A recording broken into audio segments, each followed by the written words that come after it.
Welcome. Thank you for joining us for our program. My name is Helen Liu, and I'm the Programming and Partnerships Manager at Kerry Library. Before we begin, I'd like to thank the Kerry Library Foundation. Their support enables us to bring programs like today's event to you. I would also like to thank the public libraries in Ashland, Bellingham, Sherburne, Tewksbury for partnering with us on this program. This program is being recorded and will be posted to the library's YouTube channel. If you have any questions, submit them to Q&A or chat, and Dr. Burnight will answer them at the end of the program. Tonight, Dr. Kerry Burnight will be talking about her book, Joyspan, The Art and Science of Thriving in Life's Second Half. If you haven't read the book, you can borrow a copy from the library, or you can purchase a copy from Bookends. I will put both links in the chat. I'm so excited to welcome our guest. Dr. Kerry Burnight, America's Gerontologist, is leading a rebellion against fear-based aging. A trusted voice for the White House Elder Justice Summit, the U.S. Department of Justice, CBS News, NBC, the doctors, and more, Dr. Burnight is known for her signature blend of rigorous science and irresistible storytelling. Dr. Burnight taught geriatric medicine and gerontology for 18 years at the University of California, Irvine School of Medicine. Burnight's work has been featured in the New York Times, CBS Mornings, The Guardian, Oprah Daily, BBC News, and Forbes Health. Welcome, Dr. Burnight. Thank you so much for joining us tonight. I am so grateful to be here, and I am a huge library fan. And so I was really looking forward to our time together. And because of the webinar format, I'm not able to see everyone. So that makes it hard. So I would encourage you, I have pulled up the chat and I can see all the wonderful places you're from. So if you want to put anything in there, I am looking at it. And I am eager to take this time to spend a little bit of time talking about longevity, the things that I have learned in the 30 years of having the privilege of a front row seat with thousands of people as they've grown older. And in the meantime, I've been growing older.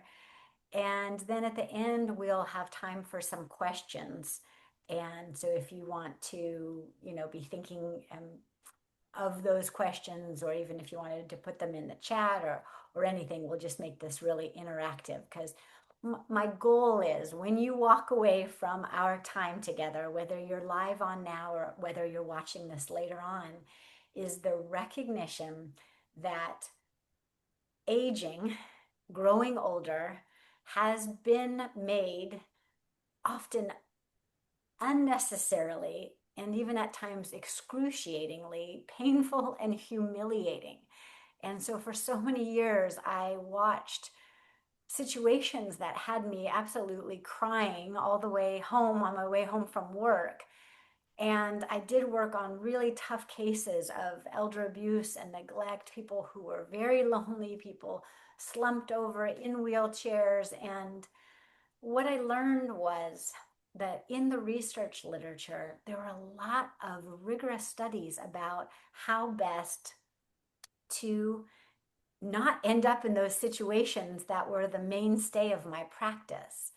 And unfortunately, they were often too hidden away in the academic journals where we weren't seeing them. And so I kind of became obsessed with learning, why do some people seem like they have a good time in these 100-year lives, and other people, it seems pretty awful? And how can we, how can I, how can my mom be in the group that is enjoying their long lives? Here's the spoiler alert. Nobody gets out alive. So I teach undergraduate students, and I always start with a big pie chart, and it's all the way filled in. And I say, let's talk about mortality, and it's 100%. And before we pass away, there will be changes, and they're not changes we would expect or particularly want from a physical standpoint. So I'm now in my late 50s, but early on in my 50s, I had a surprise of a retinal detachment. It wasn't any fault of my own. It just, things happen with these meat sacks. And yet, it doesn't need to be the end of the quality of our long lives. So if we back up a little bit, you know about lifespan. how many years you live. And we have, as a culture, generally been moving forward to these longer lifespans. Then in the 1980s, we added a component which I think is really helpful, and that is health span. Health span is not just how many years you live, it's how many years you enjoy. I'm sorry, lifespan is how many years you live. Health span is how many years you enjoy generally good health and cognition. And so we want a long lifespan. We certainly want a long health span, and there's been great research in this area. But here's where it was missing. It was, I would have people that I worked with who lived a long time, and they were even in pretty darn good health and cognitive status, but they were not enjoying their life. They were suffering. They were going, what is this? Why am I still alive? And that was the part that I really sought out to address. And I had in my own family, I had two grandmothers, and they were both of similar, very similar socioeconomic status. They both were widows. They both lived on a very small fixed income, and they both even had the same medical conditions. They had full body arthritis and heart conditions. And yet, the experience that when I was with them, it was so different.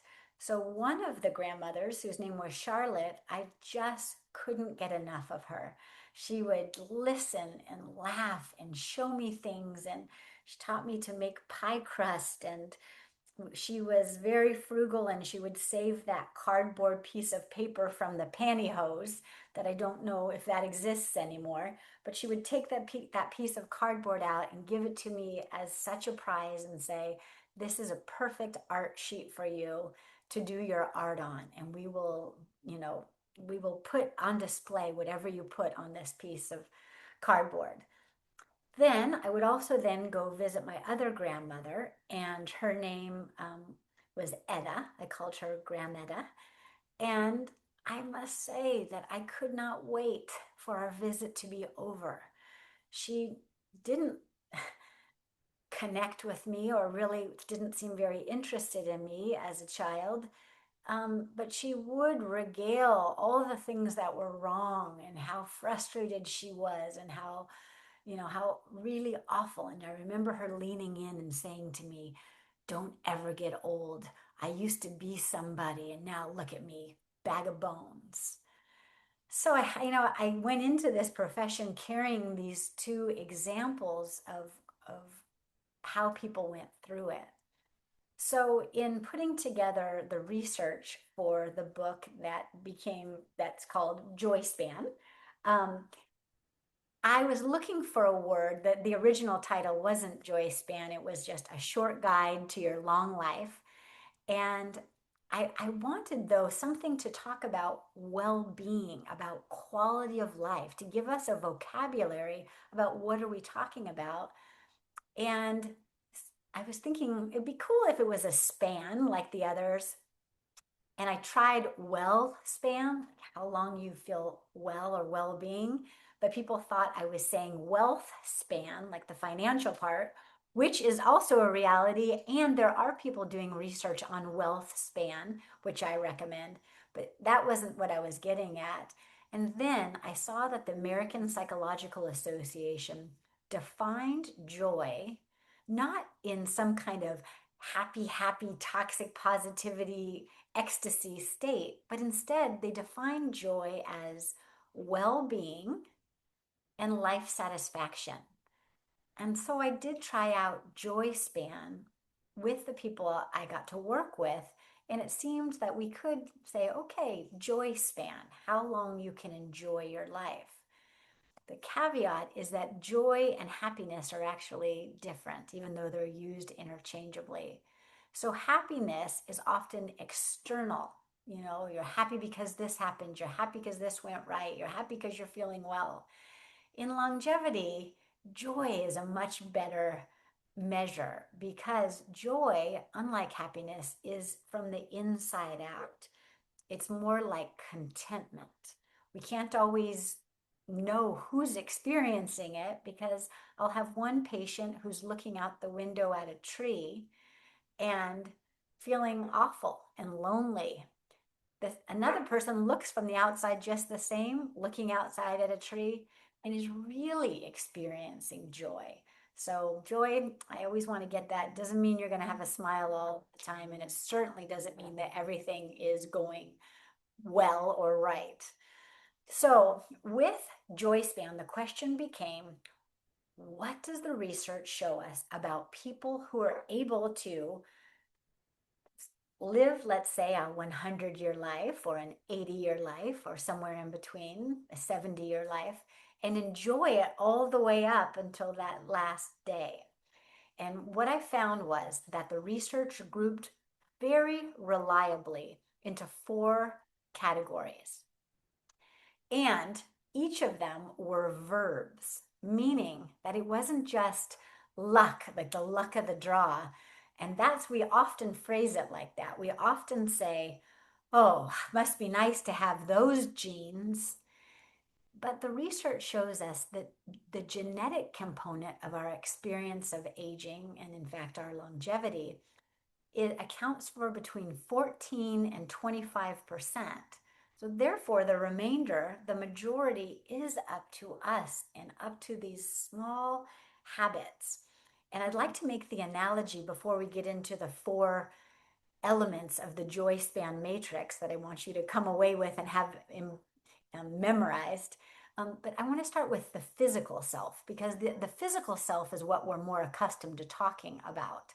So physically, we also know that there are also 4 areas that when we work on these physical areas, we can gain strength, and our strength takes us through. And the acronym for that, my colleague Vonda Wright came up with, and she calls it FACE. So the F, flexibility; aerobic exercise for the A. For the C, she talks about carry heavy things, so strength training. And the E is equilibrium, so that is our balance training. So all of those things, a little bit most days, are going to give you the physical strength necessary to keep this body of ours going for these 100-year lives. That's talked about a lot, and I'd say that you guys are doing that most of the time or some of the time. What we don't talk about as much is about the internal strength. And so for Joyspan, there are also 4 areas, and I tried so hard to come up with a cool, catchy acronym like that. And one day I was just thought, I have to just use the words that they are. So the way you can remember it, though, is that it starts with a G, the first one's a G, and the last one's a G. Okay, G, and then G. And then the middle is CA. And I'm from California, so if that gives you any thought that it's a G and then CA because the author was from California. It's not as good as a cool acronym, but I'll have to do. So the first area that we found from the psychological literature and the psychological well-being literature and from thousands of studies that started with G was grow. In order to maintain well-being in longevity, humans are required to continue to find a way to grow. We are developmentally wired for it. And when we're young, for example, we don't mind saying to a kid, okay, get up on the diving board, jump off. I know you've never done it before, but you got this. And yet, as we get older, sometimes we're taking our foot off because we're like, oh, I don't know, maybe that ship has sailed, or maybe I'm too old for that. And there's a reason that we feel like that. And that's super important for this one. We have been sold a bill of goods, a big fat lie, that aging is all decline. And it starts with those stories that we were told when we were little about the old witch. She was so awful and she was so ugly and she was going to eat Hansel and Gretel. We started that. And then from there, you add on the multi-billion-dollar anti-aging industry that profits when we fear growing older. And they're doing a great job because you can feel awful about yourself for the most natural thing in the world. And so, what we need to do in order to put ourselves in the right mindset to go from a decline aging mindset, which is aptly damn, decline aging mindset, like, oh, damn, to a growth aging mindset, is the understanding that there are many things that get better as you get older, but you don't hear about them because there's no money in it. But they are in the academic journals. I'm going to give you a few of those. First of all, something that gets better as you get older is you don't care as much what other people think about you. And you can drop it in the comments if you've noticed any of these as I say them, because there is a liberation in not being so beholden to what other people think about us. And even now in my 50s, I'm starting to recognize that, I'm not so, if somebody doesn't like me or include me on something, I was like, I'm not for everyone, you know. I just saw in the comments, is she the one in the video that Maria Shriver shared this morning? Yes, that is my mom, who will be 97 next month.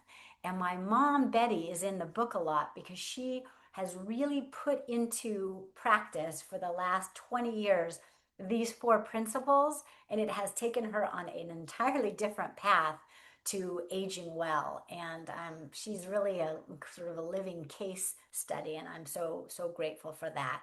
And this Maria Shriver kind of newsletter was called, I think it's called, sorry, I can't remember what it's called, but Sunday Mornings. And Maria Shriver posted something.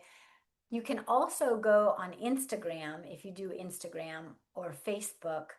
I put recordings like that on, and I feature older adults, particularly my mom, because she lets me film her. And that is called the_gerontologist, Geron. And in fact, I recorded my mom just today, and I asked her how it is that she is able to be almost 97 and not complain, because she really used to complain and now she doesn't. So, okay, so back on track. So, when we talk about how critical it is for each of you to continue to do hard things, to get uncomfortable, to have kind of a beginner's mindset on things, because it keeps your mind sharp, it keeps your body moving, it keeps you kind of in the game, and it takes a little work to figure out what that next thing is. And so in the book, I have some practice exercises that have to do with curiosity, about thinking, what am I a little bit curious about? And then any weird thing, the weirder the better, that you can think of, you can find other people who are also interested in that. And I'll give you one example, which is I have a woman that I work with who is, what she decided is that her whole life she'd been one who had been, she was an attorney, and she was always kind of, she said, doing the talking. And she said, what I want to get better at, what I want to grow in for this end of life part, is I want to be a better listener. I thought that was such a good one to pick. And so she read everything about it. She listened to TED Talks. She became such a good listener that now every time I go visit her, she is, I think now 92, and she lives in a residential care setting. There are always people around her. Often the people who work there, but also the people who live there, also family members, because of this decision, this ability that it was going to be listening was going to be her area of growth. And what a wonderful thing to be remembered for. Because at the end of the day, nobody's going to say, oh my goodness, she had tight skin or no muffin top or this incredible VO2 max, or she could do this number of burpees, or she was rich, or he had titles. It is the person that you are, right? And to be remembered as a person who listens, how brilliant. So I'm looking at, oh yes, it is so fun to see the comments. Thank you.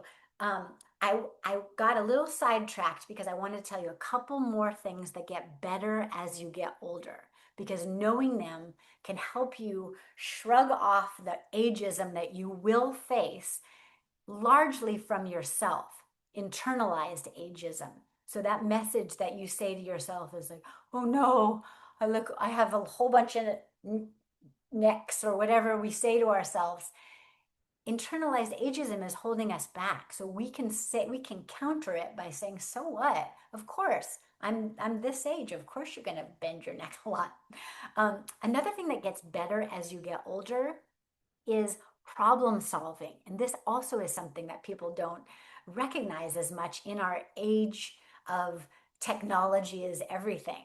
But problem solving that derives from the integration of your left and right hemisphere is what we use on a day-to-day basis. And as we get older, we have solved more problems. So I'm going to give you an example of this rather than a statistic. I had a friend who has since passed away who was a MD, PhD, gerontologist, geriatrician, and he taught at Harvard. So he was a real smart fellow. His name was Gene Cohen. And every week, Gene would have his parents over for dinner. And they, in their 90s, would take the subway to the station. He would meet them in his car. They would carefully, with their walkers, get in the car, drive to his house, eat dinner. One day, Gene was late. He was held up, and their dumb, smart son was not there. They're standing both with their walkers. It is dumping snow. This was before ubiquitous cell phones, so they didn't have a cell phone. They're standing there in the snow, and they put into play their problem solving. They saw that there was a pizza place. They walked over to the pizza place and they said, we'd like to have a pizza. We'd like to order a pizza and have it delivered to our son's house. And when you deliver that pizza, we'd like to ride along in the car with it. So when he arrived, there are his 90-year-old parents, dinner in hand at their house.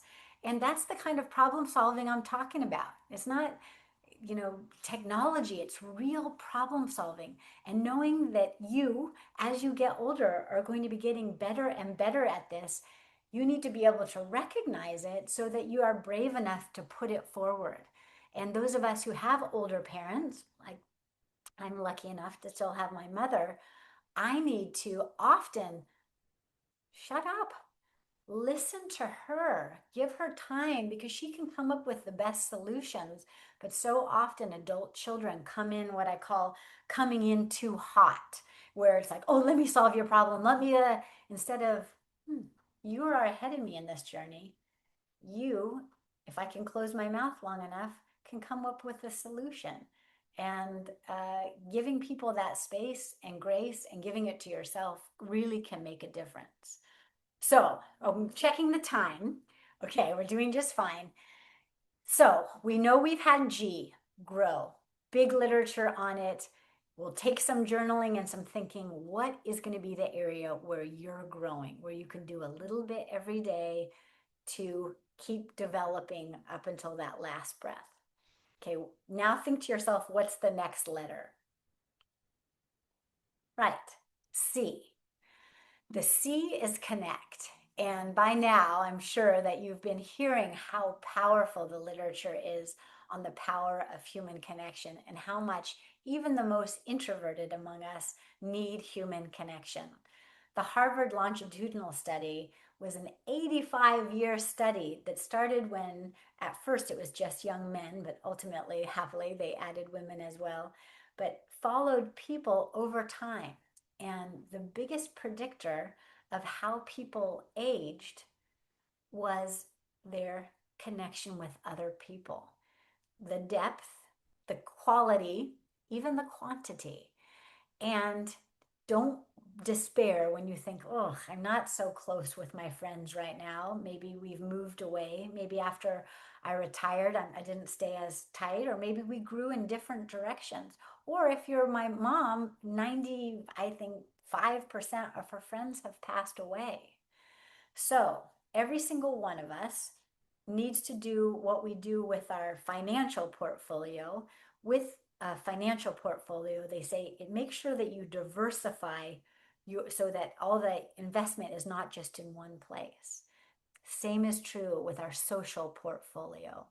So an exercise that we can do is that you think of it, it's called the Dunbar circle. And it's like a concentric bullseyes. So there's the center, that's your closest. Then the concentric bullseyes go out. And you actually, on a piece of paper, draw this target practice out. Put yourself in the middle, and maybe if you have a partner, you could put and feel close to that person. You could put their name in there as well. The next concentric circle has 5 people in it. So at this current stage, you might think, oh, I don't really have anybody else that I'm close with. Or you might think, oh, I'm close with that person and that person. And go ahead and write their, nobody's going to see this, write their names in. You might be able to come up with 5, you might not. And that's okay, because it's just a baseline. The next circle out, put 10 names in. Those are people you're not as close with. And then you can keep going if you have other people in your life. And sometimes I will look at my Dunbar circle and think, there's not 5 people in that next ring of good friend, but I'd like there to be. So then you can look at the next concentric circle out and think, aha, I see the name Kate there, and I do know her and I do like her, but I would like her to be closer. And then here's the hard reality. The only way to have enough friends and enough social connection to last you for these 100-year lives is to be proactive. In a word, be that friend, the one who reaches out with a text, with a call, with a plan, the one who makes the reservation, the one who goes, gosh, you're going through chemotherapy. May I drive you to chemotherapy? Oh, I think it may have been a year since your dad died. What if we went for a walk and talked about your dear dad, right? Whenever clients come to me and they say, I am alone, nobody calls me, I have nothing on the calendar, nothing to look forward to, my kids don't visit and they all live far away, I listen and I show empathy, because that it is hurt and it is painful to us. In fact, it's the equivalent negative to our health as smoking 15 cigarettes a day. But then I do my second part of the conversation, which is I say, tell me about how you reach out to other people. And invariably they say, well, I don't reach out. I usually wait for other people to reach out. Or they'll say, I try to reach out, but people don't really return my advances. I try to make a plan and people say, no, they can't do it. In that case, it's a case of kissing a lot of frogs. The more that we do these little, picking up our phone and just saying to somebody, gosh, I was thinking about you today. Maybe that person, maybe you'll be a catch, maybe not. But if you try it enough, here's another example. Maybe you live somewhere where you know that a single parent is busy at dinner time. And you think back about when you used to be busy at dinner time, and you think, I'm going to be bold enough to knock on the door and say, I remember when it was busy trying to cook and having young children. If you ever wanted, I could entertain any of the kids while you did that if you were ever interested. And here's my phone number. That person may say, no, thank you, weirdo. But they also might say, oh, thank you. I am so grateful for that. I mean, gosh, if somebody had done that to me when I was juggling the 3 little tiny ones, I would have been really grateful.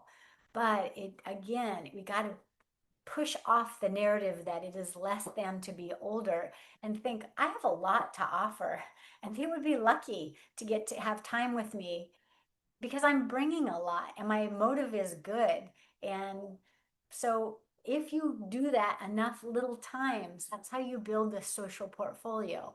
Or for example, if you say, I wish I would be in a book club. I love books, but nobody invited me to a book club. And that is a real story for me because I have a lot of friends who are in book clubs, but they never invited me to be in a book club. Or maybe they thought I would talk too much, which would be fair. But what I did in that circumstance was I created a book club, and I picked a handful. I think there are 9 of us, and actually tonight after this is my book club, and people were grateful to be included in one, and some of them are even in 2 book clubs. And we meet, and we don't really even talk about the book that much. This book tonight is The Correspondent, which was quite nice because it was all written in letters. But just that getting together and sharing. And so my point here is that to have enough social connection, we can't put all our eggs in one basket.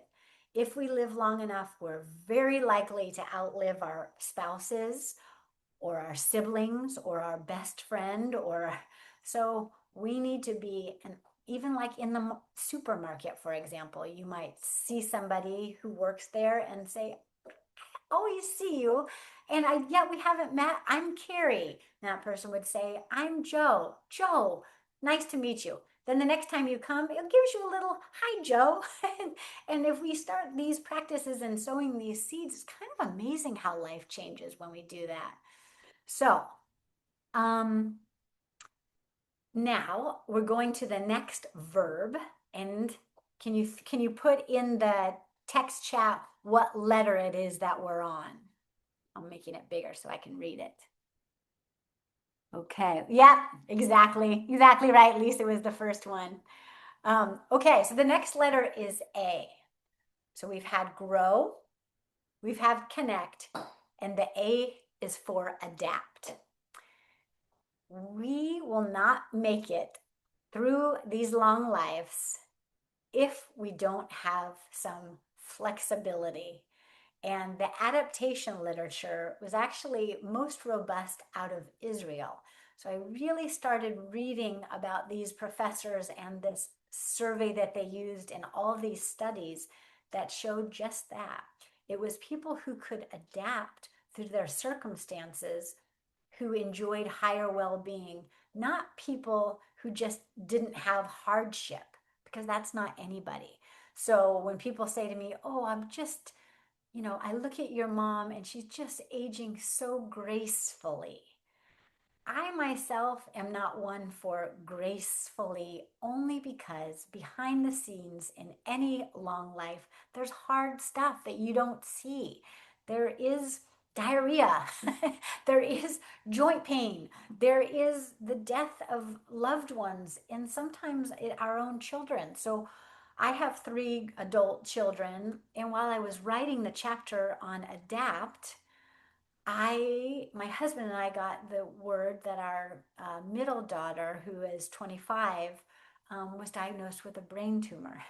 And here I was believing the research that you need to adapt, and yet I didn't think, I thought about it as adapting to my problems or my husband's problems, or indeed, of course, my older mom's problems. But my daughter, and she was just about to leave for medical school, and with this big diagnosis, she wasn't able to go, which was a real heartbreak for her. And so instead of moving to Arizona, she needed to move home. And instead of being on the giving side of care, she was on the receiving side of care. And I will be happy to report that although she still has the tumor, it is stable right now, so she only just gets an MRI every 6 months, and she was able to go to a medical school that is closer to her neurosurgeon, and she's doing just fine. She's adapted. I've adapted. I don't want it for her, but that is how life goes, and I don't know any lives who don't have stuff, and stuff is a nice word for it. So how do you adapt, right? Way easier said than done. So you think of the most extreme example in that I know of, not that life in a concentration camp. So Viktor Frankl was many of you know his work and his beautiful book, Man's Search for Meaning. And he was an MD psychiatrist when he was taken into and endured the worst possible situation that any human could. When he survived, barely survived, and afterwards, when he wrote in Man's Search for Meaning, what he wrote was, the one thing that we can preserve in any circumstance is our spiritual freedom. And so, thinking about, regardless of what happens, there is still a spiritual freedom that we can access, and look to people far wiser than any of us about how they did that. And in the book, I put a lot of coping tools that the research literature shows us have can be effective. And they are things like that are simple and free, for example, like sharing your great pain. Because in my case, when I was so down about my daughter, I did need to feel it and experience it and share and cry and shake my fist with other, in my case, women, and women who had walked some tough stuff. Um, so there are a lot of examples, both internal and external. And by external, I mean that is reaching out to other people. There are also internal coping mechanisms, but the coping mechanism literature is rich. And we can try, there's a checklist like, I tried this, it didn't work, or I tried this, it might work, to kind of remind ourselves that when we get thrown into the hard times, that we still have things, that we still have choice in how to respond and how to do that, especially when we don't feel like doing that, especially when we're experiencing grief. And grief is not something that is a bad thing, and everybody will have grief and everybody leans into it, and there's not a right way or a wrong way, and it can take a long time. But there are also tools that can help us to do some coping and adapt to these things that we didn't see coming. Okay, so we're on our final verb, and our timing is good. The last one also starts with a G, and it is give. So giving taps into the literature on contribution, meaning, purpose, and the recognition that all humans have something to give. So I gave you that example of that woman that I admire so much, who her give of herself is her ability to listen. And with age, something that gets better as we get older is a lot of times our emotional stability, our appreciation of art and music, perhaps a deepening of spirituality, a deepening of humility. This, in my opinion, is what the world needs. And therefore, we need what older us has to offer. Every day in the United States, 10,000 more of us turn 65. It has been characterized as a tsunami and only talked about of care needs. And while it is really important to address these care needs and create systems, it also has the potential for more people with these strengths that we can give to society. I mean, think about humility alone to show what it's like to be thinking about other people as much, if not more, than ourselves.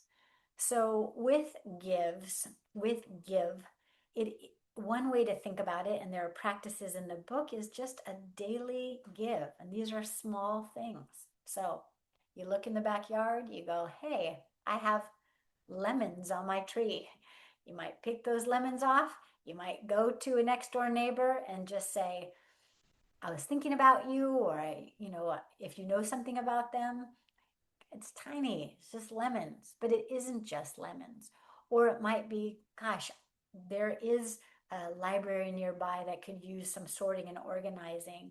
or there is the, food bank, or it's just my own sister, for example, is having a really hard time with this aging thing. And maybe I could reach out to her, and my give would be that I would forgive her for all the things that I'm mad at her about over the years, or maybe that she wasn't helping as a caregiver for our father, for example. So there are a lot of areas to give, and it does tie to purpose. And there is a study out of UCLA conducted by Stephen Cole where he looked epigenetically, and by that I mean how genes were expressed. And through saliva samples, he looked at what are the variables that predict how one does in longevity by looking at inflammation and antiviral response. He put all the things that you would think. He put in exercise and diet, socioeconomic status, chronic and acute conditions, but he also put in purpose. Just the simple question, to what extent do you feel like your life has purpose? What he found surprised even him was how robust the finding was, that feeling like your life has purpose impacted how inflamed you were and your antiviral load. And he was so surprised. And when I read about it the first time, it wasn't in an academic journal, although it was certainly there, but it was in the New York Times. And I read the article and thought, wow, really hardcore epigeneticist found that it is purpose. I mean, if we could package up some of these things that we talked about today into something that was like a injection, like Ozempic, we would all be clamoring for it. And yet it's been here all along. And it doesn't cost anything, and you don't have to stick yourself. Okay, so it is, for me, 4:45. And so that is perfect timing for a few questions. And so I'm going to look now in the chat, and I'm going to lean forward because of my eyesight. And I see some terrific comments. And somebody did say, I thought you were going to say diversify your social circle in terms of ages. And I meant to say that as well, because when you live long enough, people pass away. So it's nice to have younger people, so that, like my mom, for example, now has a group that she calls the Youngs, and they're all people in their later 70s. And she meets with the Youngs, and they learn from her, and she enjoys being with them. So, yes. Okay, so please repeat the 4 factors of physical well-being. You betcha. So the 4 factors of our physical strength and well-being make the acronym FACE. F, flexibility. It's the reason that people shuffle, because they get so tight. You really need to be stretching. Just, you don't have to go anywhere and do it, but just little tiny reach kind of toward your toes, or doing a little bit of recognizing that these physical bodies require some stretching and flexibility each day. F. The second in this acronym of FACE is A, and here the A is for aerobic exercise. So doing something, could be walking, could be on a stationary bicycle or a moving bicycle, or running or swimming, something that gets us a little, like it's a little bit hard to carry on our conversation because we're working our hearts aerobically. The C is carrying heavy things. That's getting a little cutesy for weightlifting, but it does make the acronym, and I do understand. So C is something that is weight bearing. If you have weights that you can carefully do, and you could even look on YouTube to show you a few moves, things that you could put one in each hand, or in fact just something heavier in each hand, and do walking around like a farmer's walk.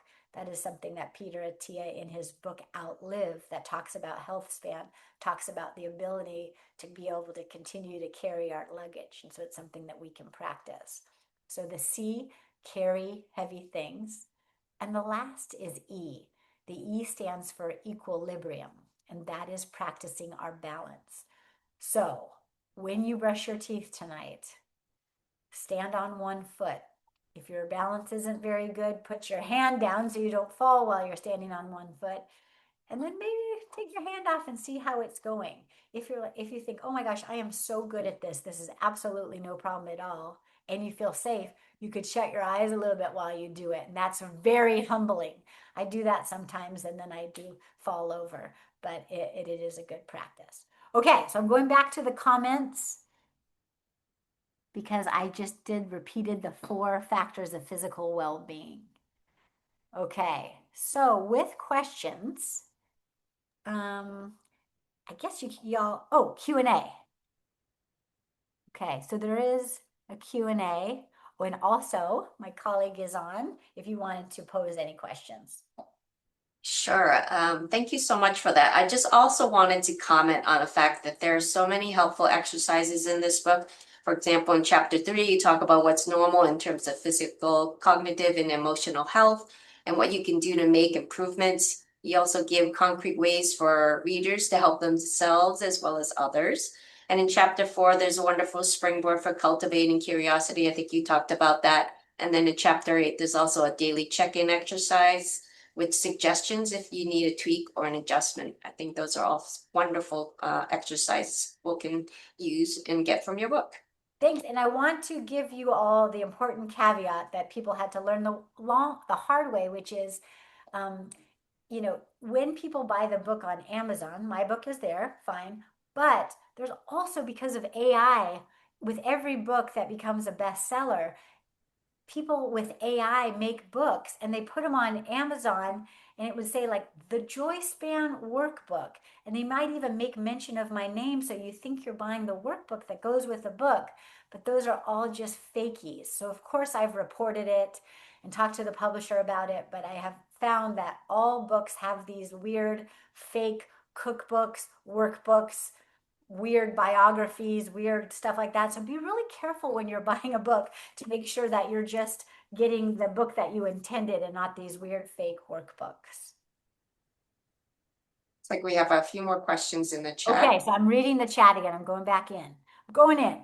Okay, I love this question because it is so relatable and so honest, and I relate to it as well. My world is getting smaller, mostly because my friends are getting so repetitive and I don't enjoy them anymore. So this can happen. So maybe we've had friendships, and if we just stick with the same ones, we're like, uh-oh, I'm getting smaller and smaller circles and these people.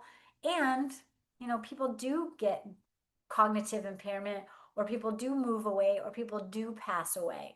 So in addition to loving and cultivating the friends that you've had for a long time, it is imperative when you have that feeling about your world closing in on you that you push back. And maybe, let's say you don't drive now and you're confined to home and you're thinking, how am I supposed to make new friends when I'm not even out and about? Happily, there are ways. There are these online ways. There are just picking up your phone. There are rekindling with people that you kind of used to know. There are finding clubs. So I go into it a lot in the book. But the good news is you did the hardest part, which is recognizing that this same status quo isn't going to be a fit for you. And you need to be the one to get out of your comfort zone to forge these new friendships. And when you reach out to somebody, that person, we're all lonely sometimes if we're honest. And you can be lonely married, you can be lonely in a room. But when you reach out, and you're eradicating other people's loneliness as well. So kind of think of it as that way as well. Okay, so I'm back in looking at the comments again. There's some questions in the Q&A as well. Okay, so somebody, Wendy, said, I missed the book. Where can we get it? So the book is called Joyspan, and you can get it at a library. If they don't have it, you can ask them if they can order it. So that's one way. You can get it at any bookstore, and I think there may be a link in these chats. You can get it from Amazon. We love local bookstores. You can get it online. You can also get it on Audible, and I read it on Audible, which I can't listen to because it's too hard to hear our own voices, and I sound like a chipmunk, but apparently other people are listening to it just fine. Okay, so I see another question. Oh, I need another good statement, which is volunteer. So true. Um, okay, I'll make this bigger. Where did that go? We hear about mental decline. How do your four categories compare to new learning? For example, learning a language. Love it. So this is the beautiful thing about these four verbs. All of these things, and I go into it in the book, I talk about how does Joyspan increase lifespan? How does Joyspan increase health span, which a part of that is cognitive functioning. All of these verbs increase, have been shown to improve our cognition as a way of staying sharp and maximizing our cognition, which really matters, right? Because we all want that. And the reason makes sense. When you decide to grow, you're pushing yourself out of your comfort zone. You're learning new things. Your mind is firing. You're doing things a different way. When you connect, that social connection helps our cognition. When we adapt, we're finding ways around the hard thing, using our brains, making these neurological connections. And when we give, we too are stimulating our brains and others. And one thing I didn't mention about giving is there is an erroneous thought that the goal is simply stay independent. And what I would argue, and what I see in my work, is that we have never, in fact, been entirely independent. We have, in fact, been interdependent as humans. So, in addition to giving, I would recommend making the decision that you're going to be somebody who can receive as well. So I see so many people saying, like, I don't want any help, nobody help me, nobody help me. But if we all did that, there would be no giver's high. So in addition to being a person who finds way to give of yourself, even when times are hard, to also find a way to be gracious. And when somebody is trying to help, you can, instead of saying, no, no, I don't need that, or just say, thank you.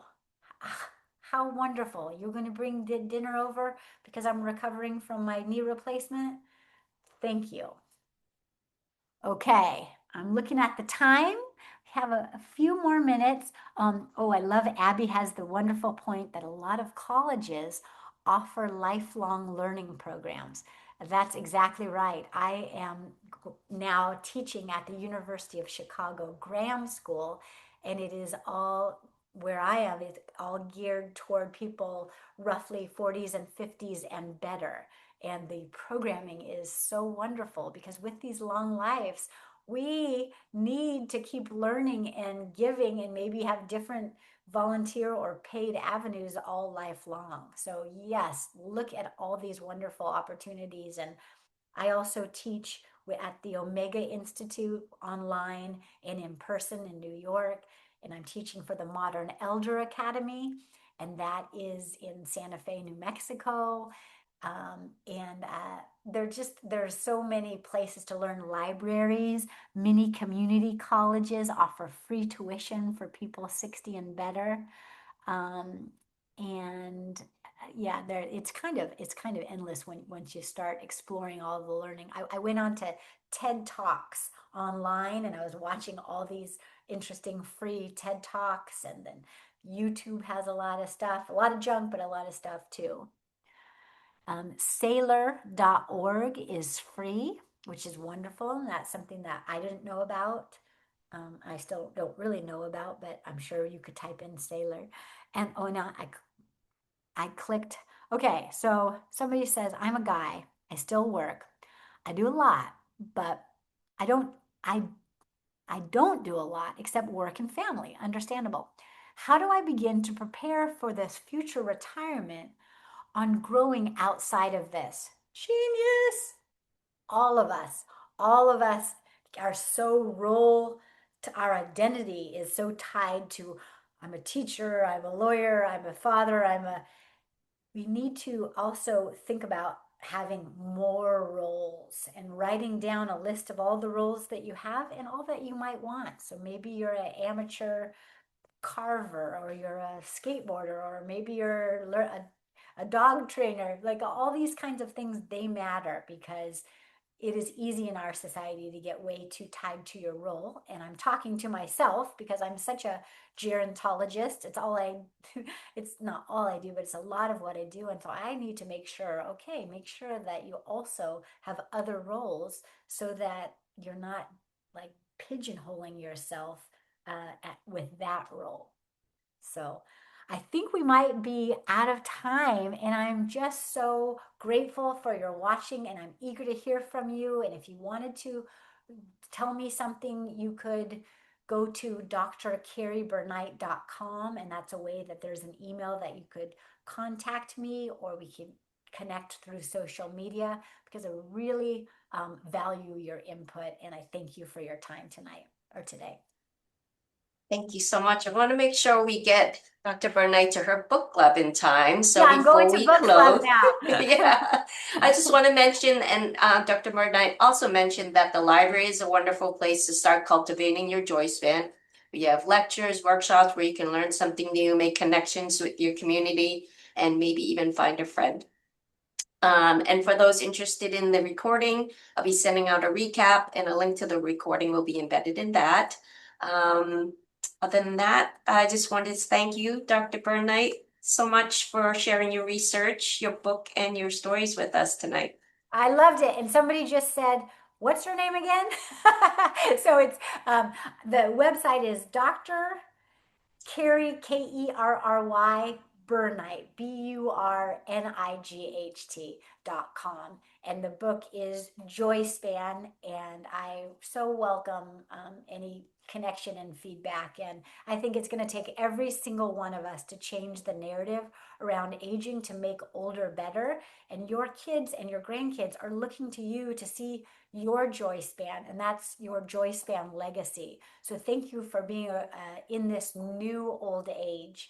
And Time Magazine has just come out with a whole edition on this called I think it's called The New Old Age, and they have Joyspan in there and a lot of other stuff too. So we're changing this narrative thanks to people like you. Well, thank you so much again. And thank you everyone for joining us tonight.